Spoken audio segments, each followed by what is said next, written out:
इस हफ्ते ये देश है हमारा में हम चर्चा करेंगे देश की सियासत का केंद्र बिंदु हिंदू।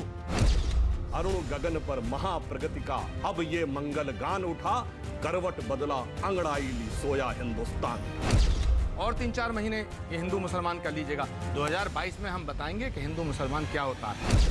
मैं हिंदुत्व के विरोधी हूँ और रहूंगा। अमीश यही बदलाव है। बदलाव क्या है? एक दिया बदलाव क्या है? हम लोग 4 भाई हैं, 4 भाई का बंटवारा हम करें तो आप पड़ोसियों को क्या तकलीफ है भाई? एक मिनट क्या बोल रहे हैं आप? नहीं, अगर आप हिंदुस्तान के हैं तो बाहर के मुल्क से आपका कोई लेना देना नहीं है। आपको क्या मतलब सीरिया से, आपको क्या मतलब तालिबान से? आपकी मिट्टी तो यहाँ है, आपका घर वहाँ कैसे हो सकता है? आप देख रहे हैं ये देश है हमारा, अमीश देवगन के साथ।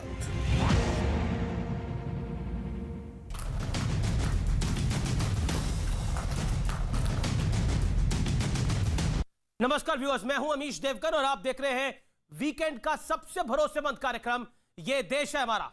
और इस हफ्ते ये देश है हमारा में हम चर्चा करेंगे देश की सियासत का केंद्र बिंदु हिंदू। आज ये देश है हमारा पे इस पे होगी जनता जनार्दन और एक्सपर्ट्स के बीच में सार्थक और बड़ी चर्चा।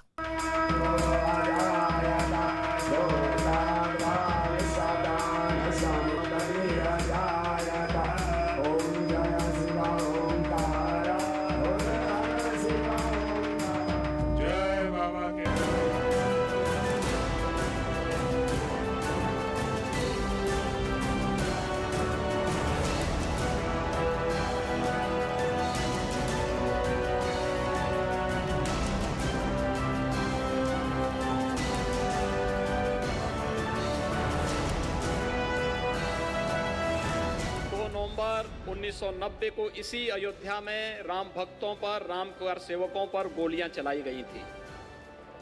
बर्बर लाठीचार्ज हो रहा था। तब जय श्री राम बोलना एक अपराध माना जाता था।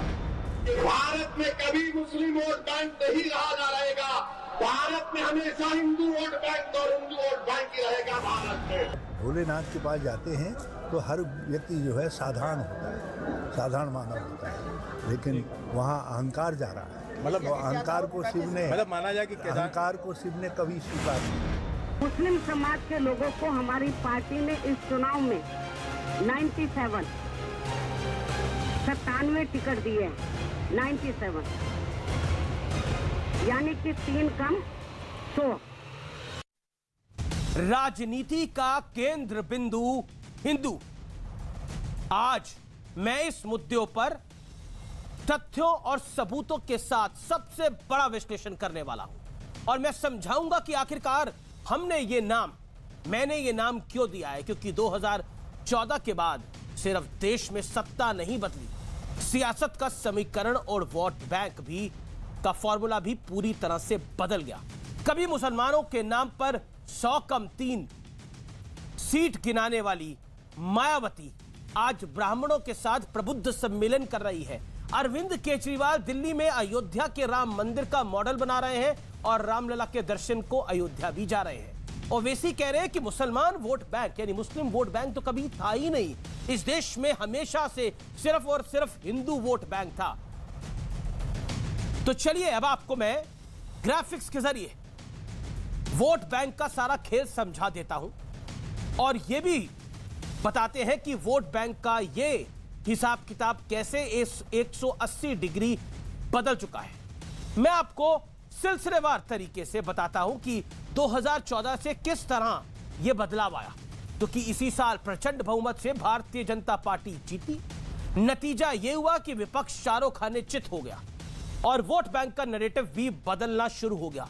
फिर 2017 का ऐतिहासिक चुनाव आया और उस चुनाव में जो यूपी का चुनाव था, उस चुनाव में हिंदुत्व के रास्ते यूपी में बीजेपी को बम्पर बहुमत मिला। इसी साल गुजरात में भी बीजेपी जीती, थोड़ी कठिनाई से जीती लेकिन जीत गई और फिर राहुल गांधी का टेंपल रन शुरू हो जाता है। वो जनेऊधारी शिव भक्त बन गए, उनका गोत्र भी बताया गया और जब 2019 में पहले से भी ज्यादा प्रचंड बहुमत के साथ नरेंद्र मोदी की सरकार की वापसी हुई, उसके बाद तो सारा खेल ही उलट गया, सारा खेल ही बदल गया। प्रबुद्ध सम्मेलन, अयोध्या भ्रमण, राम की भक्ति, विपक्ष ने यह सब कुछ शुरू कर दिया। लेकिन अब मैं आपको थोड़ा फ्लैशबैक में लेके चलता हूं और बताता हूं कि पहले क्या क्या होता था। उर्दू के बड़े अखबार इनकलाब में खबर छपी कि राहुल गांधी ने कांग्रेस को मुसलमानों की पार्टी बताया। मनमोहन सिंह कहते थे कि संसाधनों पर पहला हक अल्पसंख्यकों का है। राजीव गांधी ने संसद के जरिए शाहबानों पर सुप्रीम कोर्ट का फैसला पलट दिया, वो ऐतिहासिक है। मुलायम सिंह यादव पर कार सेवकों पर गोली चलवाने का गंभीर आरोप लगा। ममता बनर्जी पर आरोप लगा कि उनकी सरकार दुर्गा पूजा और रामनवमी के कार्यक्रमों में अड़ंगा लगाती है। मुलायम सिंह यादव और लालू यादव ने MY यानी मुस्लिम यादव समीकरण तैयार किया था। मायावती ने M+D यानी मुस्लिम प्लस दलित का समीकरण तैयार किया था।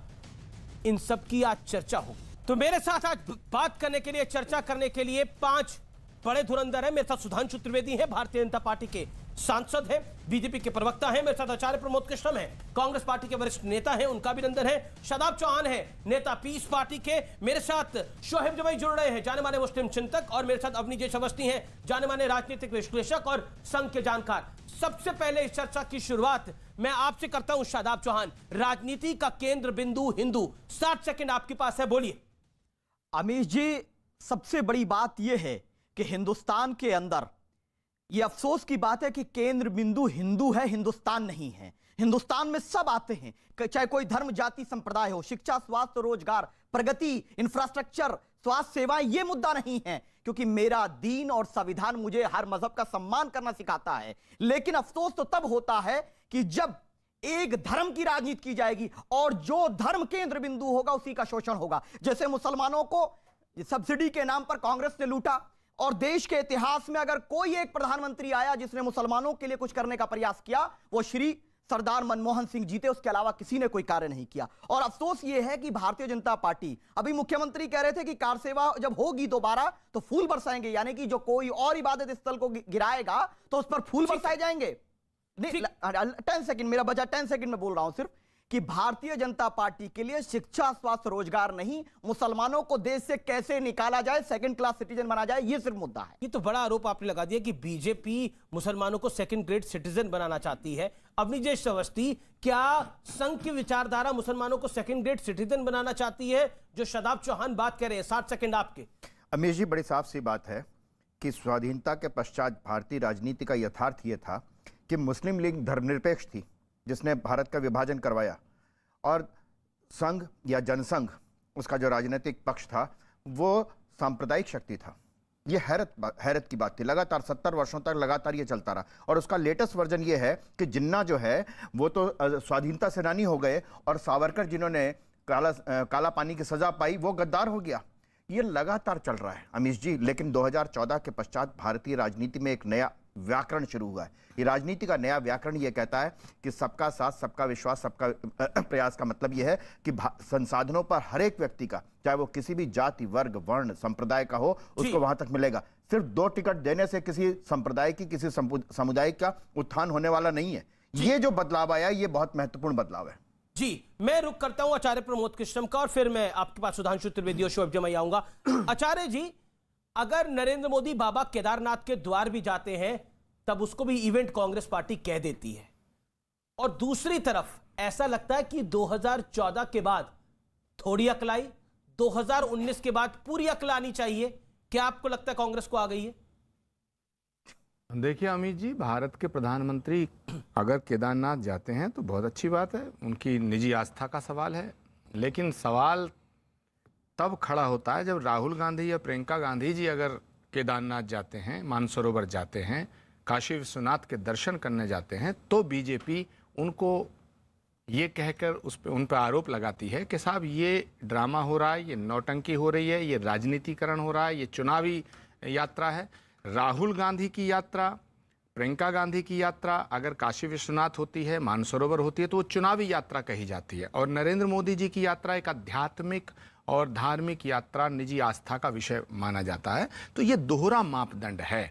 तो शिकायत हमें मोदी जी की यात्रा से थोड़ी है, बिल्कुल उनको जाना चाहिए। मैं तो आज बड़ा प्रसन्न हूं कि बाबा अमरनाथ के दरवाजे पे भारत के प्रधान बाबा केदारनाथ के दरवाजे पे भारत के प्रधानमंत्री गए, सवाल खड़ा कर रहे हैं। गए उन्होंने क्या सवाल किया? उन्होंने तो अहंकार पे सवाल किया, उनकी यात्रा पे सवाल नहीं किया। भारत के प्रधानमंत्री को जरूर जाना चाहिए, चारों धाम जाना चाहिए। अहंकार क्या है अगर बाबा केदारनाथ के द्वार जा रहे हैं? मैं आपको और 20 सेकंड दे देता हूं। नहीं, अगर हरीश रावत जी वहां के मुख्यमंत्री रहे हैं, अगर उन्होंने ये बयान दिया है तो ये सवाल उनसे पूछना चाहिए जी। मैं इसका जवाब क्यों दूं? जी सुधांशु त्रिवेदी, जब हम सवाल पूछते हैं कि राजनीति का केंद्र बिंदु हिंदू, तो क्या मायने हैं इसके?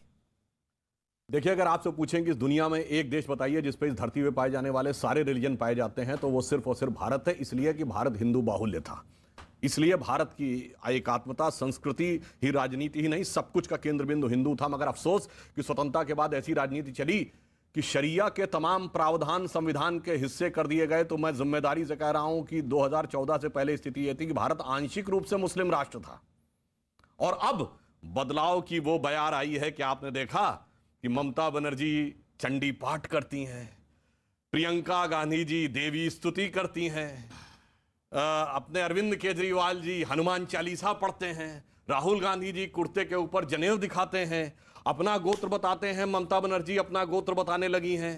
और क्यों?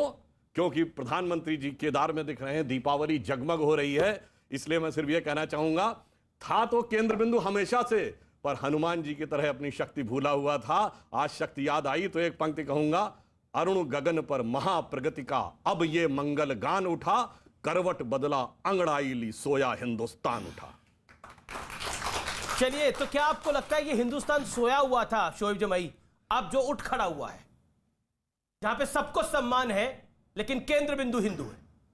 नहीं, राजनीति का केंद्र बिंदु हिंदू नहीं है, बल्कि भारतीय जनता पार्टी की राजनीति का केंद्र बिंदु नियो हिंदू है, जिसको उद्धव ठाकरे जी सही कहते हैं कि ये लोग अभी नकली हिंदू हैं, नए हैं। अच्छा, उद्धव ठाकरे सही हो गए हैं? सही हो गए हैं। अच्छा। वो सही कह रहे हैं कि ये लोग देश को तोड़ना चाहते हैं। बिल्कुल सही कहते थे कि देश को तोड़ना चाहते हैं, और ये वो शक्तियां हैं जो विभाजनकारी शक्तियां हैं। आपको पता है ना, बाला साहब ने बाबरी मस्जिद के मैं तो बारे में उद्धव ठाकरे की बात कह दी ना। उनसे बड़ा हिंदुत्व का अभी अलंबरदार नहीं है। ये सब कौन? ये व्हाट्सएप यूनिवर्सिटी की उपज है, जिनको लगता है कि 2014 के बाद ही देश पैदा हुआ, उससे पहले तो सब समंदर में था भारत। सर, 2014 से भी पहले भारत के प्रधानमंत्री दीपोत्सव मनाते थे, दिवाली की शुभकामनाएं देते थे और ईद की भी देते थे। 2014 से भी पहले जो है ईद की यहाँ रोजे, ये इफ्तार जो पार्टियां होती थी, और दिवाली में हम लोग भी जाते थे यहाँ से अपने हिंदू दोस्तों के साथ, और नेता भी जाते थे दिवाली मनाने की। ये कोई 2014 के बाद से नहीं हुई संस्कृति। लेकिन आप किस हिंदू की बात कर रहे हैं? कांग्रेस का हिंदू जो यहां से गांधी और नेहरू के विचारों को मानता, वो आपके साथ नहीं। टीएमसी का हिंदू आपके साथ नहीं।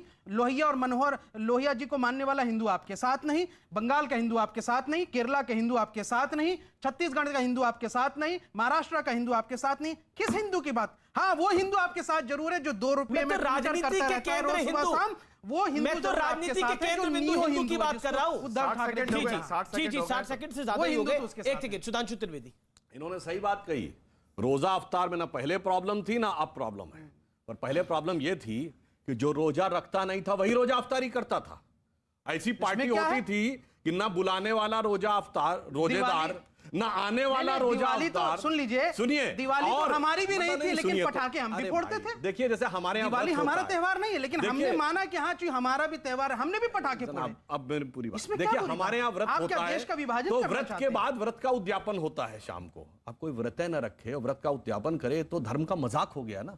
तो जो रोजा अफ्तारी होती थी, जो रोजेदार नहीं वो जब रोजा अफ्तार करता था, तो ये तो मैं मानता हूं कि एक प्रकार का मजाक था। मगर मैं तो फिर भी ये कहना चाहता हूं, कांग्रेस ने रोजा अफ्तार बंद कर दिया है।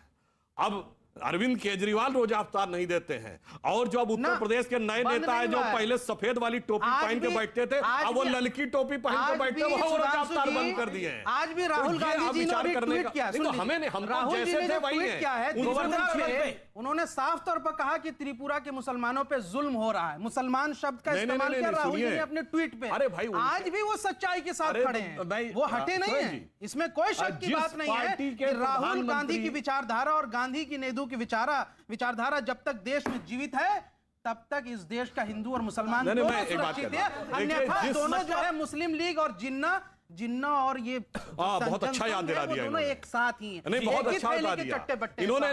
बिलो ने बोला नियो हिंदू कौन है? वो है शिवसेना, जो उस कांग्रेस साथ गठबंधन में है, जो केरल में मुस्लिम लीग के साथ गठबंधन में है। यह है नियो हिंदू। अब सुनिए, उस कांग्रेस के साथ जो बंगाल में पीर जादा अब्बास सिद्दीकी फुरफुरा शरीफ के गद्दी नशे के सजदे में है, वो है नया हिंदू। और सुनिए, जो बदरुद्दीन अजमल नहीं, न्यू हिंदू है। हमने नए हिंदू की परिभाषा दी आपने, गजब का नया हिंदू है। जो सुनिए, जो भारत तेरे टुकड़े होंगे वालों के साथ खड़ा हुआ है, जो ये कहता, जो इशरत जहां बेटी है, जाकिर नायक शांति का मसीहा है, हाफिज साहब है, ओसामा जी है, बुरहान वानी भट्ट का जवान है, इसके साथ खड़ा हुआ भगवाधारी है, वो नया हिंदू है। इसलिए हमको सबको पता है। क्या? अरे जनाब, आप बात करने की बात करते हैं, शांति के मसीहा हैं, ये बताइए। नहीं है ना? क्या आतंकवादी हैं? अच्छा ये बताइए आप साफ। मैं कहता हूं हाफिज सईद आतंकवादी। ठीक है, मैं कहता हूं, तो आप कहिए ना, हाफिज को साहब किसने बोला? हमने। मैंने कहा हाफिज सईद आतंकवादी। तो पहले कहिए गोडसे आतंकवादी। आप ये बोलिए, आप पहले बोलिए हाफिज को साहब बोलने वाला आतंकवाद का समर्थक। 1 to 1 एक को आतंकवादी मैं बोलूंगा, एक को आप। हाँ बिल्कुल, आप बताइए। बोलिए गोडसे का आतंकवादी। अब मैं आपको बात बताता हूँ। आपने गोडसे की बात, अरे सुनिए ना, किस बात के लिए आतंकवादी? क्यों नहीं? गांधी जी की हत्या के लिए ना।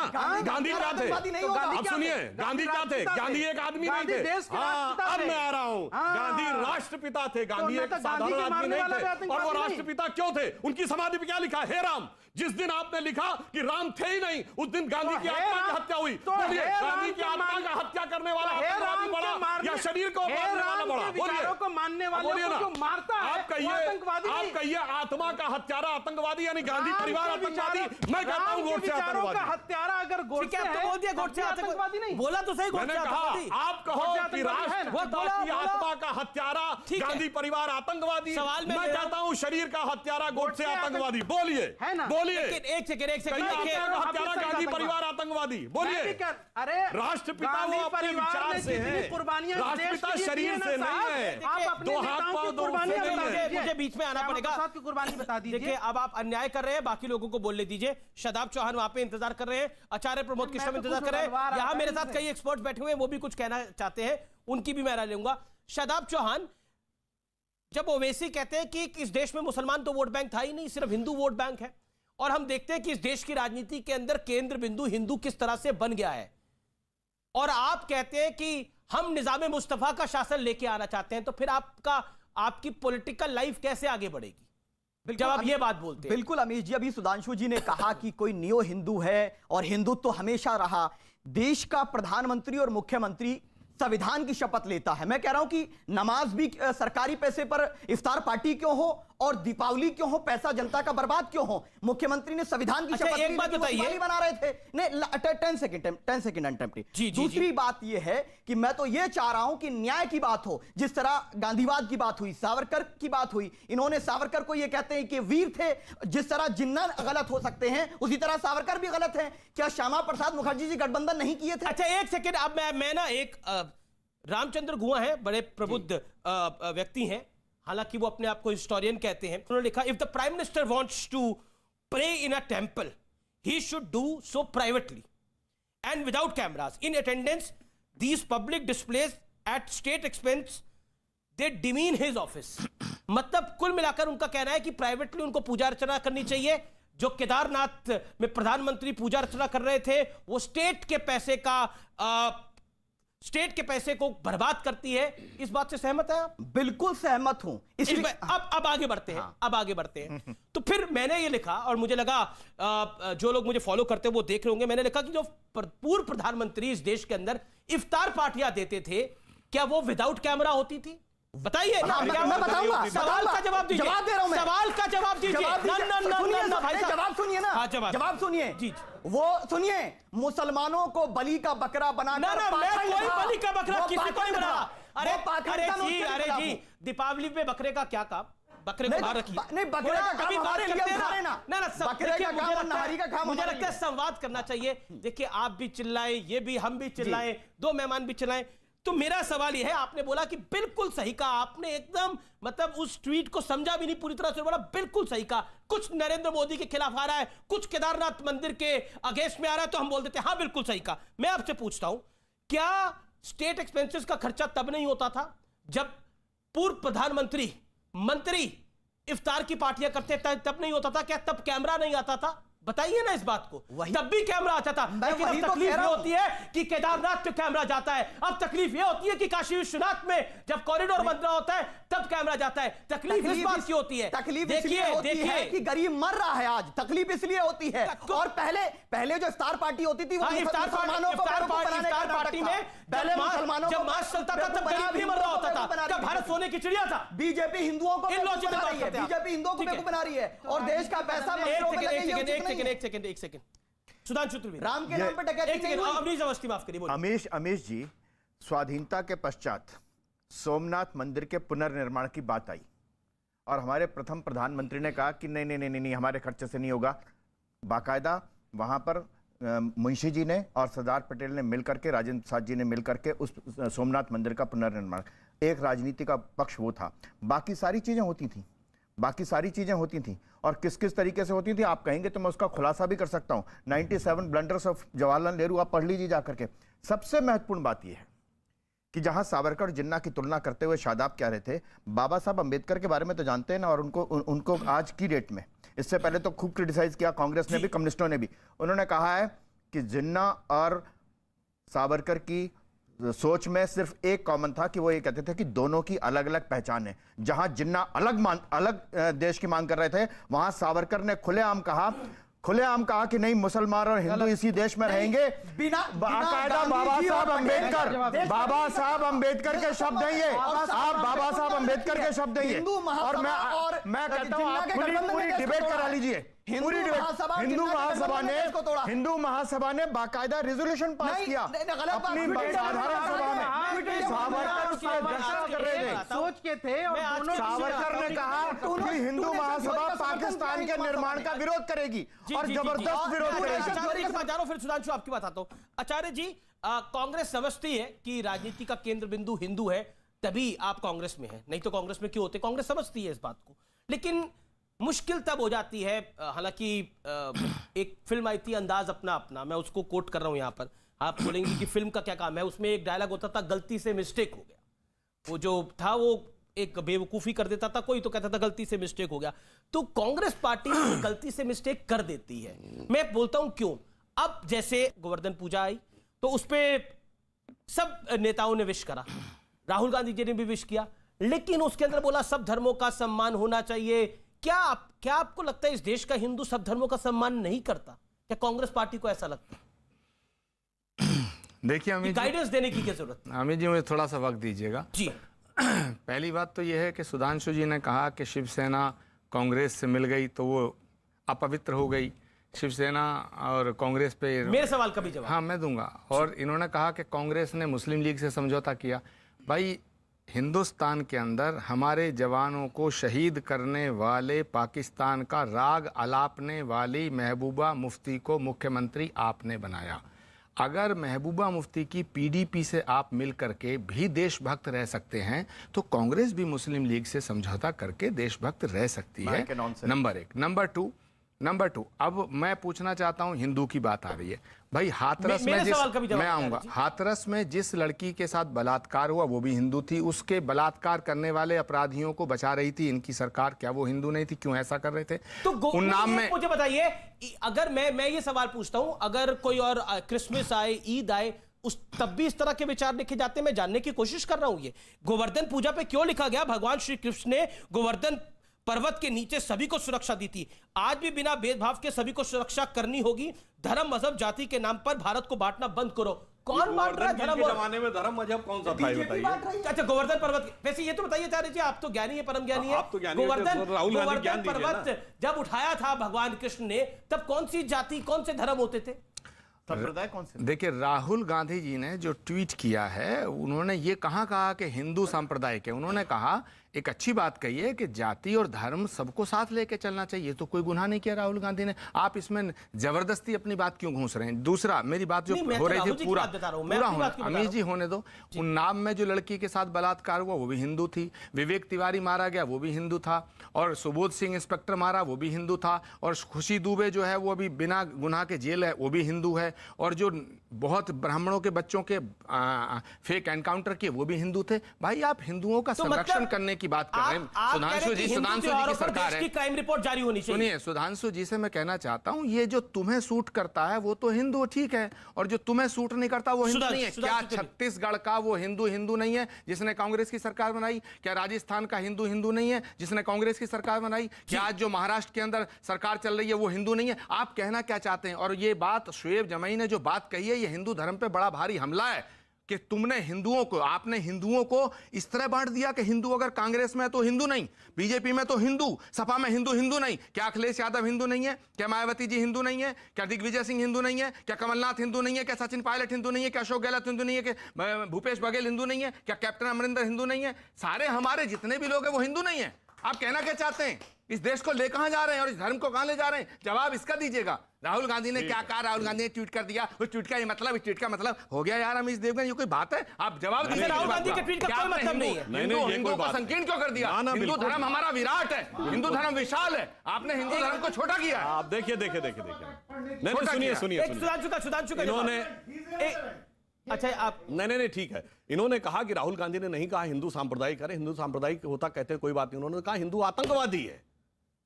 और आज तक विकीलीक्स की उस बात को मैं सत्य नहीं मानता, पर आज तक खंडन नहीं किया राहुल गांधी ने आके कि मैंने ऐसा नहीं बोला था, क्योंकि उन्हें डर हो सकता है कि वो टेप भी हो सकता है उनके पास जहां पर उन्होंने बोला हो। और मैं आपको बात बता रहा हूं क्यों हमने कहा। आपको पता है कि केरल का मल्लापुरम जिला चूंकि मुस्लिम बाहुल्य हो गया, तो वहां की जिला परिषद ने प्रस्ताव पारित कर दिया कि चूंकि हम मुस्लिम बाहुल्य हो गए तो लड़कियों की शादी की उम्र 18 से घटा के जो भारत के संविधान के अनुसार है 16 कर दी जाए। और मई 2014 में केरल की कांग्रेस सरकार ने प्रस्ताव पास कर दिया, हां कर दी जाए। ये क्या है भाई? ये जनेऊधारी हिंदू की बात है। मेरा नाम फजील अहमद है। हाँ, बोलिए। एक तो बहुत बहुत बधाई आपको।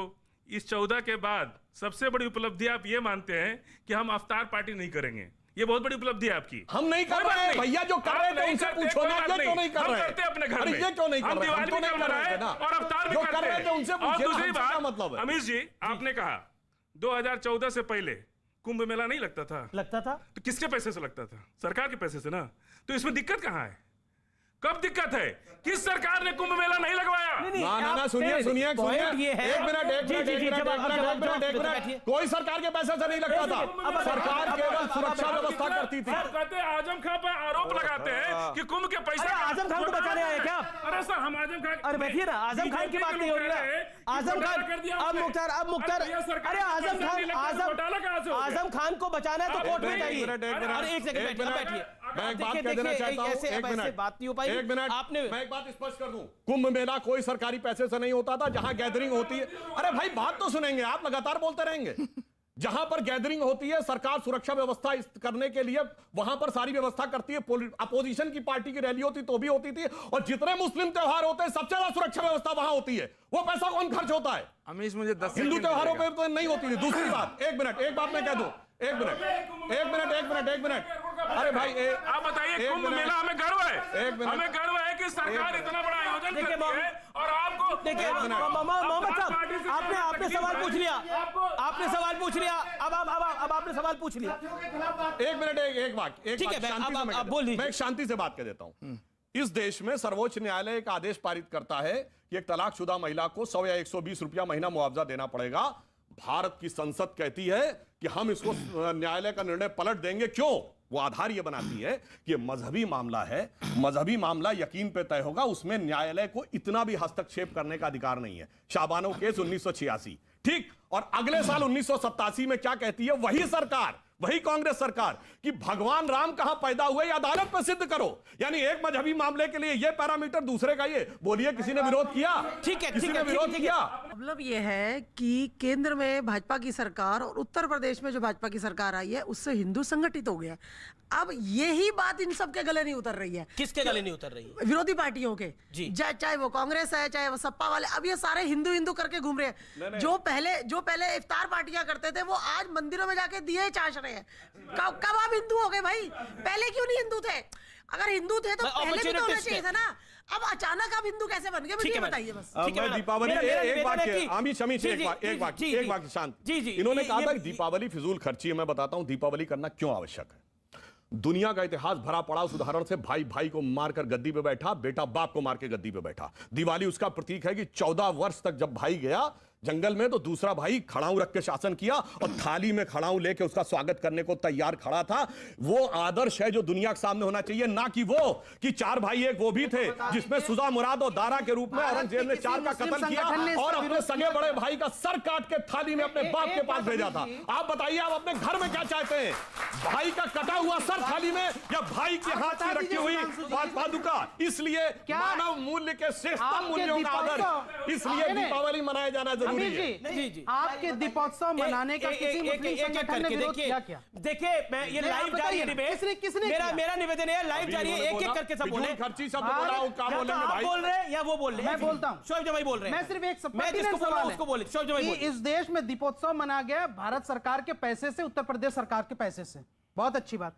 किसी मुस्लिम संगठन ने मुखर होकर के कोई विरोध दर्ज कराया और कहा कि गलत नहीं कहा, क्योंकि यही तो बदलाव है, यही बदलाव नहीं, ये भारत यही बदलाव है, यही बदलाव है, यही हाँ, बदलाव है। सुन लीजिए, अरे यही बदलाव है। बदलाव ये है, एक दिया तक नहीं जलाने देते कि जो सावरकर जिन्ना के साथ बैठ करके टू नेशन थ्योरी बना रहे थे, वो सावरकर वीर हो गए। सुनिए, वो आम आदमी पार्टी वाला कहता था कि वहाँ पे शौचालय बना दो, विद्यालय बना दो, दिल्ली में मंदिर बनवा रहा है, दिल्ली में मंदिर बनवा रहा है वो। जी जी सर, दिल्ली में मंदिर बनवा रहा है, जो अयोध्या में बनवाने को तैयार नहीं थे। आप खड़े होइए, सवाल एक सेकंड, आपका नाम और सवाल। कुमार गौरव, मैं भाई साहब से पूछना चाहता हूँ, आप वीर सावरकर के ऊपर प्रश्न चिन्ह उठा रहे हैं, आप एक बार जाके वहाँ पे जेल में जाइए, वहाँ पे तेल पीसिए, जाके पता चल जाएगा सावरकर क्यों जरूरी है। देखिए, ऑडियंस को बोले थे, एक सवाल तो देखिए, सावरकर के बारे में पहले पढ़ लीजिए, फिर आप समझिए पहले सावरकर के बारे में पढ़िए, हम लोग सीएनआरसी आंदोलन से जुड़े हुए हैं, जेल में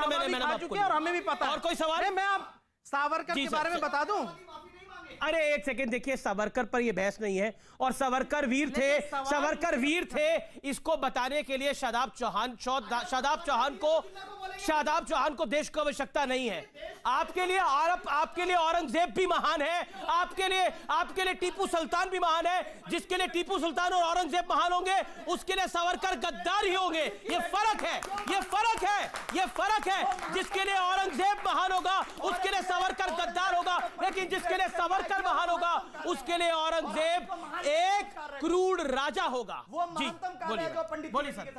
अभी शोएब जी और चौहान साहब जी ये मुसलमानों की बात करते हैं, जो हमारे देश के प्रधानमंत्री हैं श्री नरेंद्र मोदी जी, उन्होंने जितनी कहाँ के रहने वाले हैं आप? मैं दिल्ली का रहने वाला हूँ, पटपड़गंज गांव से। अच्छा, पटपड़गंज गांव से जी, ठीक। हरपाल सिंह नाम है। अरे वाह सिंह साहब। और जितनी आपने ठीक जगह लगा रखा है वैसे नीचे। नहीं, आपने कहा था ना।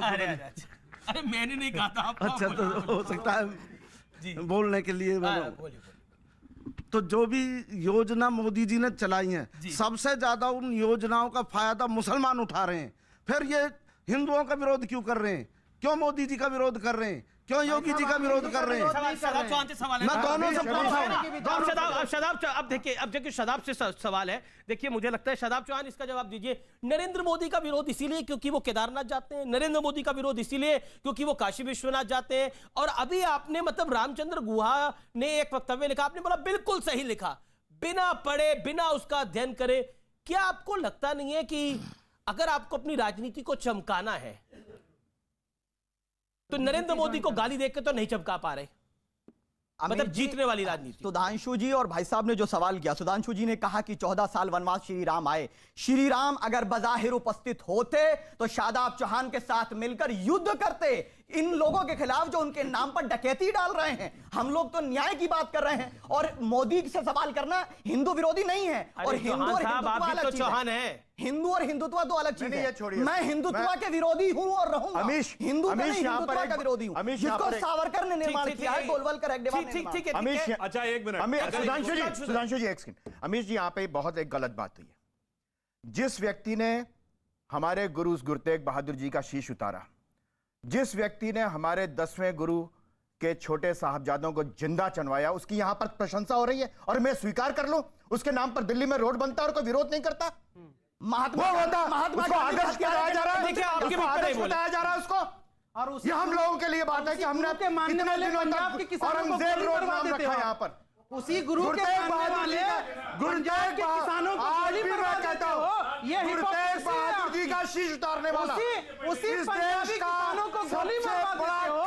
कैसी पंजाबी दुश्मन है। आप आतंकवादी कह गुरु देते तेग हो? बहादुर ये जी, हिपोक्रेसी है गुरु आपकी। तेग बहादुर जी का गुरु शीश तेग उतारने बहादुर वाला। के अनुयायी पंजाब गुरु के तेग किसान बहादुर जी हैं। का आपने शीश उसको उतारने वाला। आतंकवादी कहा। मैं कैसे कहता कहा? हूं, अरे ऊधम जवाब दो सिंह ना। ने गुरु जनरल तेग डायर बहादुर को के वहां जाके अनुयायी मारा हैं। था। वो पंजाब की ये किसान वो है, कौम बताओ। है जो पंजाब कभी के भूलती सिख नहीं के है। आतंकवादी ये वो हैं। कौम है जो कभी बताओ। भूलती नहीं है। पंजाब के अपने सिख के ऊपर आतंकवादी हैं। अत्याचार करने वालों को कभी भूलती नहीं है। मेरा निवेदन स्वीकार करिए। लाइव चल रही है व्यूअर्स। देखिए आप अपनी बात अपने समय पे अपनी बात को रखिए। सुधांशु त्रिवेदी और आचार्य जी के पास आ रहा हूं। सुधांशु त्रिवेदी आप अपनी बात को रखिए। देखिए इन्होंने जो बात कही, पहली बात, भाई गोली किसको मारी गई और आतंकवादी किसने कहा? हमने कहा नहीं, कांग्रेस के सांसद रणवीर सिंह बिट्टू ने कहा, और जो कि शहीद, अरे उन्होंने कहा, रणवीर सिंह बिट्टू ने कहा, जी नहीं, रणवीर सिंह बिट्टू कांग्रेस के सांसद सबसे पहले उन्होंने कहा, उन्होंने कहा, और अब विषयांतर में और किसको गोली मारी गई? नाम बताइए किसको गोली मारी गई? गोली किसको मारी गई? गोली चिल्ला रहे हैं। एक सेकंड अब सुनिए, अब आइए विषय पे आ रहे हैं। व्यूअर्स जो इस समय हमें देख रहे हैं, लखीमपुर में विषय पे आना बेहद गाड़ियां चढ़ा दी आपने। सुधांशु जी, जी। नहीं, लखीमपुर में कौन मारा? अरे भाई साहब, मारा। एक सेकंड वही गुरु तेग बहादुर के मानने वाले लोग हैं। हो चुकी है, किसानों पे बहस हो चुकी है। आज जिस विषय पे उस पे हम रहते हैं, छेड़ा आज मुझे इन्होंने पता ना, है तो छोड़ेंगे आज नहीं लोग हम। पेट्रोल डीजल पे भी डिबेट नहीं करना चाहते, कारण सबको पता है। बढ़ते हैं आगे, बोलिए हाँ, सुधांशु। देखिए जो इन्होंने बात कही अविनिजेश जी ने, उन्होंने कोई गलत बात नहीं की। तमाम इतिहास की किताबों में जब हमने औरंगजेब का नाम बदलने की कोशिश की, कौन सा विधायक आया था छाती पीटने के लिए? कांग्रेस पार्टी का विधायक आया था ना कि हम बदलने नहीं देंगे। और किसके नाम पे? डॉक्टर कलाम। अरे कोई कंपैरिजन है औरंगजेब और डॉक्टर कलाम का? इसके बावजूद वो कौन सी मनोवृत्ति थी जो इसको बढ़ाती थी? खैर, अब उसको छोड़िए, अब इसके ऊपर आइए। देखिए मैं जो कहना चाहता हूं, ये जो सकारात्मकता दिखाई पड़ रही है ना, बस वही लोगों को बहुत खटक रही है। चलिए, हमारा उनका तो छोड़िए, आप ये बताइए कि मुसलमानों के जितने फिरके हैं, वो सारे के सारे फिरके कौन सा एक देश है जहां है? सिर्फ भारत में। एक देश बताइए भारत के अलावा जहां मुसलमान आपस में न लड़ रहे हो। शिया मस्जिद पे इनका हमला, इनके खिलाफ उनका फतवा, अहमदिया के खिलाफ उनका फतवा, अहले हदीस के खिलाफ उनका फतवा, सिर्फ भारत में शांति से रह रहे हैं। और ये मैं जवाब ये क्या तरीका है? बिल्कुल बीच में। हाँ, मैं बता रहा हूं, और ये बात कहने वाला मैं नहीं हूं। अब सुनिए जरा, बोलिए। हमारा घर है, हम लोग 4 भाई हैं, 4 भाई का बंटवारा हम करें तो आप पड़ोसी को क्या तकलीफ है भाई? आपका घर नहीं, आपका सऊदी अरब से क्या मतलब? आपका सऊदी अरब से क्या मतलब? आपका सऊदी अरब से क्या मतलब? ये क्या बोल रहे हैं आप? आपका सऊदी अरब, वो आपका घर कैसे? हिंदुस्तान में रह रहे हैं, हिंदुस्तान का खा रहे हैं, तो भारतीय पुलिस से आपका कैसे बंटवारा होगा? अरे बाहर, आपका क्या मतलब? आपका क्या मतलब? आपका क्या मतलब? एक मिनट, एक बात मैं कह दूं। आपको आज इतना बुरा लग रहा है कि बाहर का मुल्क हमारे घर का नहीं, अगर आप हिंदुस्तान के हैं तो भारतीय मुल्क से आपका कोई लेना देना नहीं है। हम तो कांग्रेस के जमाने से भी देखते हैं। अरे भाई, एक मिनट, बैठिए। एक सेकंड, देखिए मुझे ब्रेक लेना पड़ जाएगा, ऑडियंस अगर इस तरह से होगी। लेकिन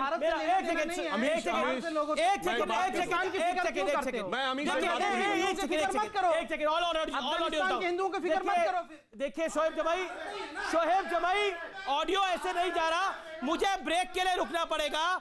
आउट ऑफ कंट्रोल सिचुएशन हो रही है, मुझे ब्रेक के लिए रुकना पड़ेगा। मैं क्या कर सकता हूं? मुझे डिबेट में एक सेकंड सर, आपके विचार को सुना, अब आप शांति से बैठिए, आपके विचार को सुना। मुझे ब्रेक को रोकना, मुझे डिबेट को यार रोकना पड़ेगा, क्योंकि जिस तरह से आउट ऑफ कंट्रोल जा रही है। लेकिन आपने एक विषय को आपने बोला, और आपने जो बोला उस पर मुझे एक बारी सोचना पड़ेगा। और मैं इसलिए सोच रहा हूं इस बात के ऊपर कि क्या वाकई ये सही कहा आपने? बोला कि हमारे घर में अगर कुछ हो रहा है तो किसी का क्या जाता है? आपका घर तो हिंदुस्तान है। आपको क्या मतलब सीरिया से? आपको क्या मतलब तालिबान से? आपको क्या मतलब सऊदी अरब से? आपकी मिट्टी तो यहां है, आपका घर वहां कैसे हो सकता है? आपका घर वहां कैसे हो सकता है? मैं ब्रेक के लिए रुकता हूं, लेकिन ये गलत आपने बोला, ये गलत बोला। आपके मन में ही भी कैसे बात आई? वो आपका घर है और ये आपका घर नहीं है? आप सीरिया को अपना घर मानते हैं क्या? ना आपने बोला, ये आपने यही बोला। सुधांशु, एक लाइन में बोलता हूं, अब सुनिए, अब शांति से देखिए। ये वाक्य मेरा नहीं है, मैं एक पूरा वाक्य पढ़ रहा हूं, इसके बाद में बताऊंगा ये बोला किसने। ये बोला गया है कि Muslims in India are luckiest. क्यों? जिस आदमी ने कहा, उसने कहा मैं 26 साल दिल्ली में रहा और मैं निजामुद्दीन एरिया में रहा। एक तरफ निजामुद्दीन औलिया, हजरत निजामुद्दीन औलिया की दरगाह थी और दूसरी तरफ तबलीगी जमात का ऑफिस था। उसने कहा है कि दुनिया का कोई दूसरा मुस्लिम देश होता तो 26 साल साथ नहीं रह सकते थे, कोई एक दूसरे खत्म जरूर कर देता। भारत के मुसलमान इसलिए लकी हैं कि अपने मजहब में जैसे चाहे इबादत कर सकते हैं। ये किसने कहा है? ये कहा है मार्क टेली ने, जो कि भारत में 30 साल रहने वाला सबसे बड़ा दुनिया का एक जर्नलिस्ट था बीबीसी का। और कब कहा है? 22 सितंबर 2019 को, 22 सितंबर 2019 को द इक्वेटर मैगजीन में। मुझे एक सेकंड आचार्य जी, 40 सेकंड देखिए, ये आप गलत कर रहे हैं सर, आप गलत कर रहे हैं। आप शांत होइए, मुझे ब्रेक के लिए रुकना पड़ेगा। देखिए अमीश देवगन, एक बड़ी इंटरेस्टिंग बात यह है कि सुधांशु जी और पूरी भाजपा ये कह रही है कि कांग्रेस मुसलमानों की पार्टी है, हिंदू विरोधी पार्टी है, और शादाब भाई हमारे जो हैं वो कह रहे हैं कांग्रेस ने मुसलमानों को ठगा। दोनों लोग मिलकर के कांग्रेस पे हमला करना चाहते हैं। आप समझ लीजिएगा कि ये सब क्या हो रहा है, इतना समझ लीजिए। दूसरी बात मैं कहना चाहता हूँ, सुधांशु जी मुझे आप बताइएगा और बड़े इत्मीनान से, ईमानदारी से मेरा उत्तर दे दीजिएगा मेरे सवालों का, कि इस देश में कांग्रेस पार्टी का हीरो औरंगजेब नहीं है, बाबर नहीं है, तैमूरलंग नहीं है। हमारा हीरो शिवाजी महाराज है, हमारा हीरो महाराणा प्रताप है, हमारा हीरो अशफाकुल्ला खान है, हमारा हीरो बीर अब्दुल हमीद है, हमारा हीरो महात्मा गांधी है, हमारा हीरो भगत सिंह है, हमारा हीरो सुभाष चंद्र बोस है, हमारा हीरो पंडित नेहरू है, हमारा हीरो महात्मा गांधी है, हमारा हीरो औरंगजेब नहीं है। ब्रेक के लिए रुक रहे हैं, लेकिन सुधांशु ब्रेक के बाद आपका मैं जवाब लूंगा। एक ब्रेक के लिए रुक रहा हूं व्यूअर्स, ब्रेक के बाद तुरंत हाजिर हो रहे हैं। सीए के जरिए सीए के जरिए रिकॉर्ड में है कि वो मुसलमान था इसलिए भाग गया। दिखाइएगा मुझे, दिखाइएगा पंकज, कुछ भी बोल रहे हैं, लिखा है, आप कहां गया क्या गए?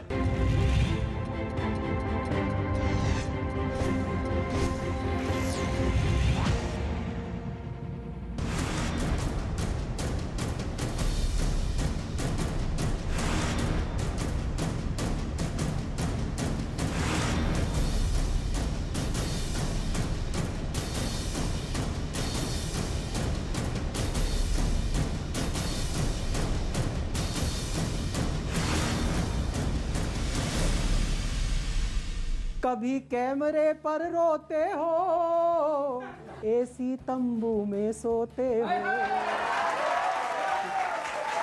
कभी सड़क पर बैठ के खाते दोपहरी का मील, थोड़ी ठीक लगा लो दिल। आपके इस आंदोलन में पेच टेढ़े मेढ़े क्यों कसे हैं, ये बताओ झंडों नारों में कैसे भिंडर वाला घुसे हैं। अभी जो उपचुनाव का नतीजा आया उसमें एक पार्टी की हार को आपने अपनी दवाई का असर बताया, पर लगता है कुछ जगह बात बेमेल हो गई। बिहार, असम, मेघालय, एमपी में दवाई फेल हो गई।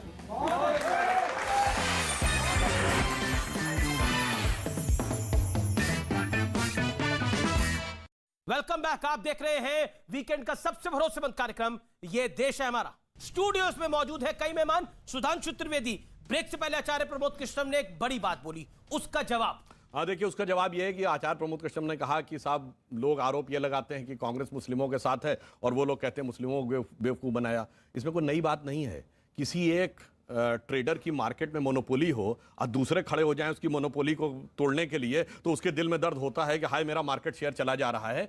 ये केवल आपस की एक प्रतिद्वंदता है, इसमें कोई ऐसी नई बात नहीं। हाँ, मगर चाहे पुराने मोनोपोली वाले हों या नए दावेदार हों, मैं ये पूछना चाहता हूं कि प्रधानमंत्री नरेंद्र मोदी जी इस दीपावली में सेना के जवानों के साथ गए थे, कहां पे गए थे और उस स्थान का क्या महत्व है? मैं शादाब चौहान साहब और शोएब जमाई जी दोनों से पूछना चाहता हूं, इन्हें पता है? होगा इनको, क्या बात कर रहे हैं आप? पूछिए, बताइए। इंटेलेक्चुअल हैं इधर। चलिए अब मैं बताता हूं उसका क्या महत्व है। आप बोलिए। आप जानते हैं जहां पर दिवाली सेलिब्रेशन की प्रधानमंत्री जी के लिए बात कर रहे हैं, ये जिस शख्स का नाम लेंगे वो अजीम शख्सियत हैं, और लेकिन इनके लोग कौन है? ब्रिगेडियर उस्मान साहब, मैं बता रहा हूं किसका नाम लेंगे, पता है नाम लेंगे ये, लेकिन ब्रिगेडियर उस्मान साहब को लेकर इनकी पार्टी का स्टैंड जो है, ये फिर मुसलमान पे देशभक्ति का सवाल क्यों करते हैं? समय समय पर आ जाता है कि बताओ देशभक्त है या नहीं है। मैं इसी पे आ रहा था, इसीलिए सुधांशु जी देखिए सम्मान करते हैं। उसे कहा जाता है नौशेरा का शेर, नौशेरा का शेर ब्रिगेडियर मोहम्मद उस्मान, मगर वो उत्तर प्रदेश के गाजीपुर के रहने वाले थे। कोई शक नहीं, उनका सूरमा आजमगढ़ में उनके घर पे नहीं गया। वीर अब्दुल हमीद की शहादत की 50वीं वर्षगांठ 2015 में हुई, सिर्फ हमारे लोग गए, कोई सेकुलरिज्म का सूरमा नहीं गया। बताइए ब्रिगेडियर मोहम्मद उस्मान की जयंती किसी मजलिस वाले ने मनाई हो, किसी जमात वाले ने मनाई हो, किसी सेकुलर ने मनाई हो? बताइए मुझे। इसीलिए मैं कहना चाहता हूँ, सुनिए, डॉक्टर एपीजे अब्दुल कलाम के नमाजे जनाजा में कोई सेकुलरिज्म का सूरमा नहीं गया, सब याकूब मेनन के नमाजे जनाजा में गए। बस यहीं पे समस्या है और कोई समस्या नहीं है इनके लिए। सुनिए, उस्ताद बिस्मिल्लाह खां के घर पे कितनी बार गए, कितने गए?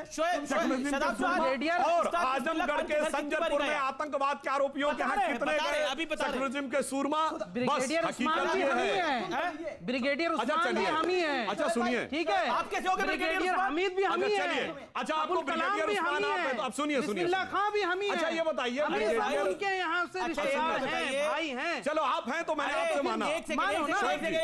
शोएब, अच्छा तो फिर ये बता दीजिए, अगर हम हैं तो ब्रिगेडियर उस्मान ने कौन सी लड़ाई के लिए को अपनी नाक का प्रतिष्ठा का प्रश्न बनाया था? बताइए उस लड़ाई का नाम। अब बताइए, अब बताइए अमीश, 1942 के बाद आपको पता है? हाँ बताइए, कौन सी लड़ाई थी? 1942 के बाद जिन्ना और सावरकर जी ने क्यों सरकार बनाई थी?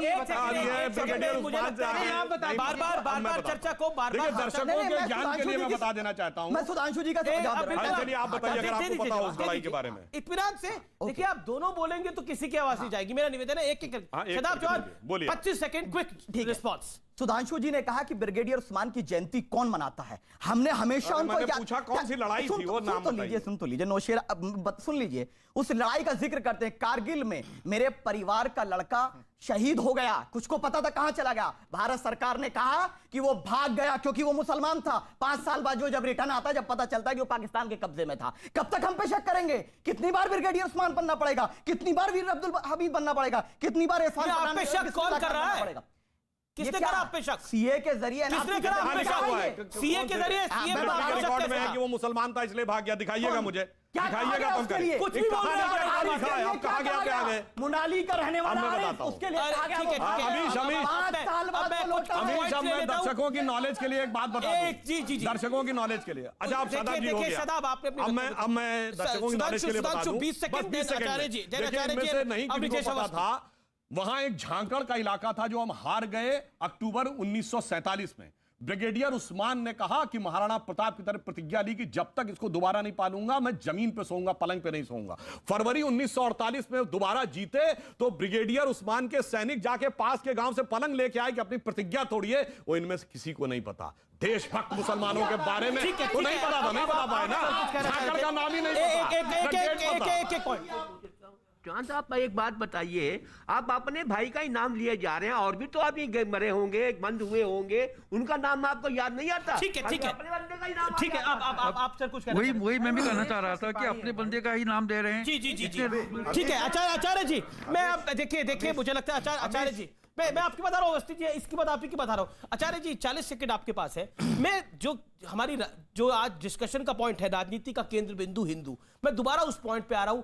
कांग्रेस को रियलाइज हुआ है कि कांग्रेस ने 2014 से पहले गलतियां करी हैं, लेकिन ऐसा होता है कि आप गलती को कवर अप करने के चक्कर में एक और बड़ी गलती कर देते हैं। देखिए अमीश देवगन, कांग्रेस पार्टी वो पार्टी है जिसने कभी धर्म, जाति और भाषा और क्षेत्र की राजनीति नहीं की, नंबर 1। नंबर 2, आप कहना चाहते हैं कि कांग्रेस पार्टी 2014 में चुनाव हारी, कांग्रेस पार्टी 2019 में चुनाव हारी। कांग्रेस पार्टी 20 बार भी चुनाव हारने को तैयार है, लेकिन हम धर्म और जाति की राजनीति नहीं करेंगे। दूसरा, हिंदू और मुसलमान की राजनीति सुधांशु जी को मुबारक हो। और मैं कहना चाहता हूं और 3-4 महीने ये हिंदू मुसलमान कर लीजिएगा। 2022 में हम बताएंगे कि हिंदू मुसलमान क्या होता है, और 2024 में ये देश की जनता बताएगी कि ये देश की सियासत हिंदुस्तान के नाम पे होगी, ना हिंदू के नाम पे होगी, ना मुसलमान के नाम पे होगी। अमीश जी, एक बड़ी साफ सी बात है। यहाँ पर यह बात आई, अभी शोएब जमुई ने कहा कि आप बांग्लादेश में हिंदुओं पर अत्याचार हो रहा है तो आप क्यों बोल रहे हो, अफगानिस्तान में हिंदुओं पर अत्याचार तो आप क्यों बोल रहे हो, फिलिस्तीन में किस पर अत्याचार होता है इसमें हमारा क्या लेना देना? उसके लिए आप यहाँ पर दंगे करते हैं, यहाँ पर आग लगाते हैं। डेनमार्क में एक कार्टून बनता है, एक सेकंड, डेनमार्क में एक कार्टून बनता है, हिंदुओं की यहाँ बस्तियां जलाई जाती हैं, दुकानें लूटी जाती हैं। क्या मतलब है हमारा उससे? तो फिर क्या मतलब है उससे? एक सेकंड चुप रहिए, पूरी बात सुनिए, आपकी बात का भी जवाब दे दूं। हिंदुस्तान के हिंदू मंदिरों से कितना पैसा लेती है सरकार, मालूम है आपको? मालूम है आपको कितना पैसा लेती है चढ़ावे का? और कुंभ का खर्चा पूछ रहे हैं हमसे, कुंभ का खर्चा पूछ रहे हो हमसे? कुंभ का खर्चा पूछते हो हमसे? अरबों खरबों रुपया, अरबों खरबों रुपया ये सरकार लेती है। बहुत बहुत शुक्रिया आपका हमारे साथ जुड़ने के लिए। राजनीति का केंद्र 5 सेकंड बदलाव जानते क्या हुआ है? बदले बदले मेरे सरकार नजर आते हैं, क्योंकि दिल्ली में बैठे हुए मोदी सरकार नजर आती है। बहुत शुक्रिया। फिलहाल इतना ही, आप देख रहे हैं न्यूज़ 18।